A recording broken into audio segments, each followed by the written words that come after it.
സവാളയുടെ തൊലിപ്പുറമെ കറുത്ത നിറത്തിലുള്ള ഒരു പ്രതലം കാണാറില്ലേ? ഇത് ആസ്പെർജില്ലസ് എന്ന ഫംഗസ് ആണ്. ഇവ അപകടകാരികളായതിനാലാണ് സവാള വൃത്തിയായി കഴുകി ഉപയോഗിക്കണമെന്ന് വിദഗ്ധർ പറയുന്നത്.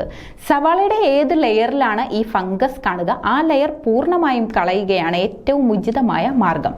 പിന്നീട് നല്ലതുപോലെ 2-3 വട്ടം കഴുകാൻ ശ്രമിക്കുക. ഈർപ്പമുള്ള കാലാവസ്ഥയിൽ വളരുന്ന ഒരു തരം ഫംഗസ് ആണ് ആസ്പെർജില്ലസ്. മനുഷ്യരിലും കന്നുകാലികളിലും സസ്യങ്ങളിലും ഗുരുതരമായ അണുബാധകൾക്കാണ് ഇവ കാരണമാകുന്നത്. ഓരോ വർഷവും വർദ്ധിച്ചു വരുന്ന താപനില കാരണം aspergillus fungus Europe, Asia, America എന്നിവിടങ്ങളിലെ ചില ഭാഗങ്ങളിൽ വ്യാപിക്കുമെന്നാണ് ചില പുതിയ പഠനങ്ങൾ പറയുന്നത്. ഇത് ആളുകളിൽ ഗുരുതരമായ ശ്വാസകോശ സംബന്ധമായ പ്രശ്നങ്ങൾക്ക് ഇടയാക്കാമെന്നും ചില പഠനങ്ങൾ സൂചിപ്പിക്കുന്നു. ഈ ഫംഗസിന്റെ സ്പോറുകൾ ശ്വസിക്കുന്നത് ആസ്മ, സിസ്റ്റിക് ഫൈബ്രോസിസ്, കുറഞ്ഞ രോഗപ്രതിരോധ ശേഷിയുള്ളവർ എന്നിവരെ രോഗം വർദ്ധിപ്പിക്കുന്നതിന് കാരണമായേക്കുമെന്നും വിദഗ്ധർ സൂചിപ്പിക്കുന്നു.